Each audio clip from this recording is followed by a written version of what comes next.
শূন্যতে দিলে হয় মুসলমান, নারীর তবে কি হয় বিধান। শূন্যতে দিলে হয় মুসলমান, নারীর তবে কি হয় বিধান।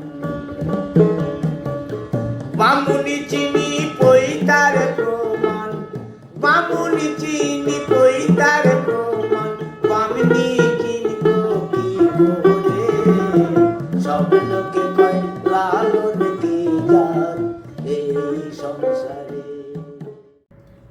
নমস্কার, ওয়াচ লাইফ বাই অমিত চ্যানেলে আপনাদের প্রত্যেককে স্বাগত জানাচ্ছি। আজ একটা ঘটনা ঘটেছে যার পরিপ্রেক্ষিতে আমার এই পোস্ট। ফেসবুকে পোস্ট ঘিরে ধর্ম অবমাননার অভিযোগ তুলে ফের হিন্দুদের ওপরে হামলা চালানোর ঘটনা আবার ঘটল বাংলাদেশে। বাংলাদেশে সংখ্যালঘুদের ওপরে হামলা নির্যাতন কিন্তু নতুন নয়।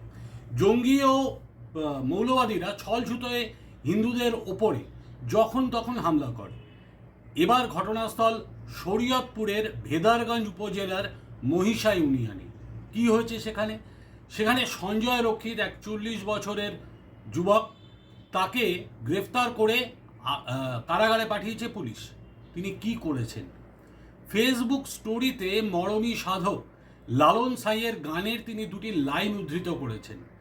সঞ্জয় রক্ষিত নামের ওই যুবক তার ফেসবুক স্টোরিতে লেখেন, সুন্নতে খাতনা দিলে যদি হয় মুসলমান, তাহলে নারী জাতির কি হয় বিধান। 1800 শতকে লালন সাই এই লাইনটি লিখেছিলেন। সব লোকে কয় লালন কি জাত সংসারে। এই গানের লাইন হলো, সুন্নতে খাতনা দিলে যদি হয় মুসলমান, তাহলে নারী জাতির কি হয় বিধান। এই দুটি লাইন তিনি উল্লেখ করেছেন। এর পরের লাইন আবার হিন্দু ধর্মের প্রতি কিছুটা শ্লেষ আছে। সঞ্জয়ের বাড়ি শরীয়তপুরের ভেদারগঞ্জ উপজেলার মহিষা ইউনিয়নে। তিনি পেশায় একজন স্বর্ণকার। ভেদারগঞ্জ থানার ভারপ্রাপ্ত কর্মকর্তা। ঘটনাচক্রে তিনিও হিন্দু। তার নাম মিন্টু মণ্ডল। তিনি জানিয়েছেন, ফেসবুকে ইসলাম ধর্মের বিধান নিয়ে কটূক্তি করায় স্থানীয়রা নাকি খুব ক্ষুব্ধ হয়েছেন এবং স্থানীয় কয়েকজন ব্যক্তি দাবি করেছেন ওই লেখার মাধ্যমে মুসলমান ধর্মাবলম্বীদের অনুভূতিতে নাকি আঘাত হানা হয়েছে। বিষয়টি নিয়ে তারা মৌখিক অভিযোগ জানান। তাই সামাজিক বিশৃঙ্খলা এড়াতে সঞ্জয়কে আটক করে 54 ধারায় মামলা দিয়ে আদালতের মারফতে শরীয়তপুর জেলা কারাগারে পাঠানো হয়েছে। এটা হচ্ছে ঘটনা। লালন সাইয়ের গানের লাইন উল্লেখ করায়, যে গান হিন্দু মুসলিম ধর্মের মধ্যে বিভেদকে মুছে দিয়ে মূল মানুষ তত্ত্ব অর্থাৎ মানবিক দিকটা তুলে ধরে, সেই গানের লাইন উল্লেখ করার জন্যে আজকে জেলে যেতে হয়েছে সঞ্জয় রক্ষিতকে। এটা নতুন নয়। আজ যদি দেখা যায়, বাংলাদেশে বারবার এই অভিযোগ বাংলাদেশের বিভিন্ন সময়ে বাংলাদেশে উঠেছে। কিছুদিন আগে নড়াইলে একটি কলেজের হিন্দু অধ্যক্ষের গলায় জুতোর মালা পরিয়ে ঘোরানো হয়েছে। টাঙ্গাইল জেলার মির্জাপুর থানার ভুসুন্ডি গ্রামের রথখোলা মন্দিরে জঙ্গিরা একবার পুজোর সময় কিছুদিন আগে একাধিক প্রতিমা ভাঙচুরের পাশাপাশি হিন্দুদের দোকানে ভাঙচুর করেছিল এবং অনেক হিন্দুর বাড়ি ভাঙচুর করে। এই কথা তো আজ স্পষ্ট যে বাংলাদেশের সংখ্যালঘু হিন্দুদের ওপরে অত্যাচার দিনে দিনে বেড়ে চলেছে। গত 10 বছরে সারা দেশে হিন্দুদের ওপরে নির্যাতনের ঘটনা মধ্যযুগকেও হার মানায়। বছর দেড়েক আগে, আপনাদের মনে আছে কিনা আমি জানি না, সেদিন ছিল 13ই অক্টোবর, কুমিল্লার একটি মণ্ডপে কুরআন অবমাননার কথিত অভিযোগ তুলে বেশ কটি মণ্ডপ ও স্থাপনাকে ভাঙচুর করা হয়েছিল। কিন্তু বাংলাদেশে কেন এই হিন্দু নির্যাতন? বাংলাদেশের স্বাধীনতার সময় 30% হিন্দু ছিল। 1980 সালে বাংলাদেশে হিন্দু সংখ্যা কমে হয়ে গেল 13.5%। আর সরকারি পরিসংখ্যান অনুযায়ী গত 4 দশকে বাংলাদেশের হিন্দু সংখ্যা 13.5% থেকে নেমে 8.5% অফিসিয়ালি, আনঅফিসিয়ালি অনেকেই বলেন 10%, তাতে নেমে এসেছে। আজ এ কথা তো সত্যি। 1946 সালে কলকাতা নোয়াখালীর যে ভয়ানক দাঙ্গা হয়েছিল, তারপরে হয়েছিল ভারত বিভাগ, এবং ভারত ভাগের সময় যে পরিমাণ হিন্দু বাংলাদেশে থেকে গিয়েছিলেন, সেই হিন্দুদের সংখ্যা ক্রমে ক্রমে ক্রমে ক্রমে কমে আসছে। এবং আজকে যেটা সবচেয়ে বড় কথা, 1971 সালে বাংলাদেশ স্বাধীন হওয়ার পরে অন্তত হিন্দুরা এটা মনে করেছিল যে এবার তাদের একটা সুরাহা হবে।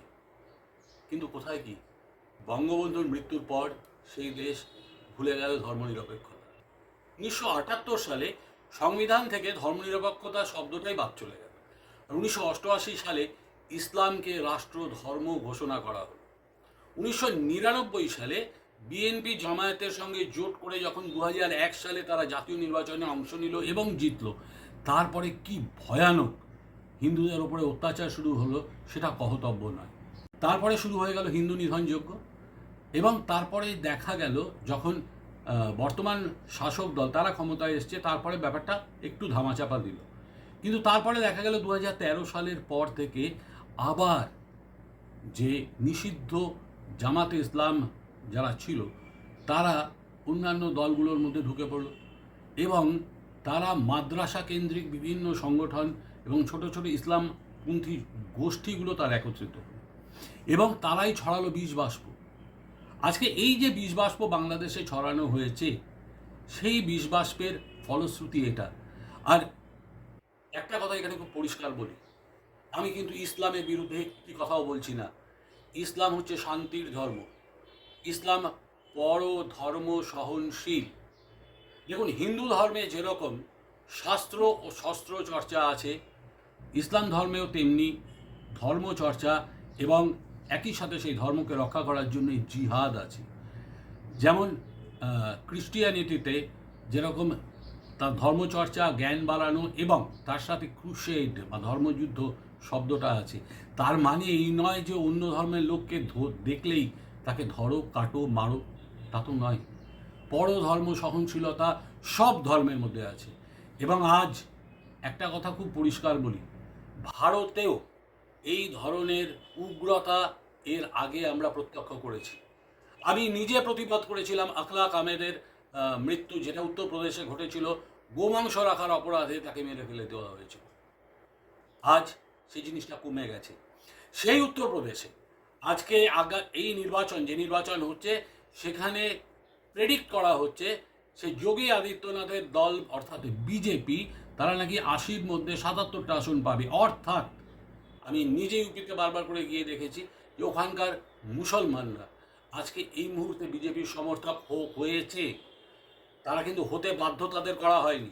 তারা একটা কথা খুব সাফ বুঝেছে, যদি শান্তিতে থাকতে হয়, যদি নিজের ধর্মকে রক্ষা করতে হয়, তাহলে একটা স্ট্রং অ্যাডমিনিস্ট্রেশন দরকার। তারা স্ট্রং অ্যাডমিনিস্ট্রেশনের জন্যেই কিন্তু আজকে সমর্থন করছে। কিন্তু পশ্চিমবঙ্গে কি হচ্ছে? পশ্চিমবঙ্গে দেখা যাচ্ছে যে সিএএ অর্থাৎ নাগরিকত্ব আইন যেটা চালু হয়েছে, সেই নাগরিকত্ব আইনটা কিন্তু মূলত যারা অন্যান্য দেশে অর্থাৎ যেখানে হিন্দুরা সংখ্যালঘু সেসব দেশে অত্যাচারিত হয়ে আমাদের দেশে এসছে, তাদের একটা সময়ের পরে নাগরিকত্ব দেওয়ার আইন। কারো নাগরিকত্ব কাড়ার আইন নয়, কোনো মুসলমানকে দেশ থেকে তাড়ানোর আইন নয়। এটা কিন্তু আমাদের বুঝতে হবে। কিন্তু আজ বাংলাদেশে যে ঘটনাটা ঘটেছে, আমি বাংলাদেশ বারবার যাওয়ার প্রেক্ষিতে এইটুকু বলতে পারি, বাংলাদেশের প্রশাসন অত্যন্ত ব্যাপারে কঠিন এবং তারা দ্রুত ব্যবস্থা নেবে এই বিশ্বাস আমার আছে এখনকার প্রশাসন। কিন্তু বাংলাদেশের সাধারণ মানুষের সমাজের মধ্যে যে জিনিসটা আজকে প্রত্যক্ষ করছি, সেটা হচ্ছে অসাম্প্রদায়িকতার নিকেশ। যেটা লক্ষ্য করছি সেটা হচ্ছে ধর্মীয় মৌলবাদের অনুপ্রবেশ। আজকে খুব ছোট ছোট ব্যাপারে তাদের লেগে যাচ্ছে। আজকে লালন সাই, যিনি সুফিবাদের হাত ধরে ইসলামের প্রচার করেছেন এবং মানবতার প্রচার করেছেন, তার গানকে উল্লেখ করার জন্যে আজকে একজন হিন্দু সে জেলে যাবে। এটা কোন ধরনের রসিকতা? আজকে যদি আমাদের মনন, আজকে যদি আমাদের মানসিকতা এই জায়গায় গিয়ে পৌঁছয় যে কোনো কথাই আমাদের গায়ে লাগবে, এমনকি 200 বছর আগের লেখা একটি গান তার উল্লেখ এখন চলবে না, ব্যান করে দেওয়া হয়, তাহলে মরণোত্তর বিচার করা হোক লালন সাইয়ের। কেন তিনি একটার পর একটা অসাম্প্রদায়িক এবং যাতে সর্বধর্ম সমন্বয়ের একটা দিক খুলে যায় সেই ধরনের গান লিখেছেন। আজকে শ্রী শ্রী রামকৃষ্ণ দেব একই কথা বলেছেন, সেটা হচ্ছে সর্বধর্ম সমন্বয়। আজকে আমার হাত কাটলে লাল রক্ত বেরোবে, একজন মুসলমানের হাত কাটলে লাল রক্ত বেরোবে। আজকে আমার যদি রক্ত লাগে, একটা মুসলিমের রক্ত আমার শরীরে যদি গ্রুপ ম্যাচ করে, তাহলে পারফেক্টলি আমার কাজে লাগবে। আমরা মানুষ, আমরা হিন্দু বা মুসলমান হয়ে কেউ জন্মাইনি, আমরা জন্মানোর পর হিন্দু বা মুসলমান হয়েছি।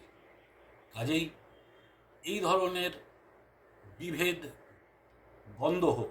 শুধু বাংলাদেশ বলে নয়, আমি এদেশের মানুষের কাছেও একই কথা বলবো যে আমরা হিন্দু ঠিক, কিন্তু আজকে তার মানে এই নয় যে একজন মুসলমান তাকে আমাকে ঘৃণা করতে হবে। এই উগ্রতা বন্ধ হোক, এই উগ্রতা আমাদের মধ্যে যেন না থাকুক।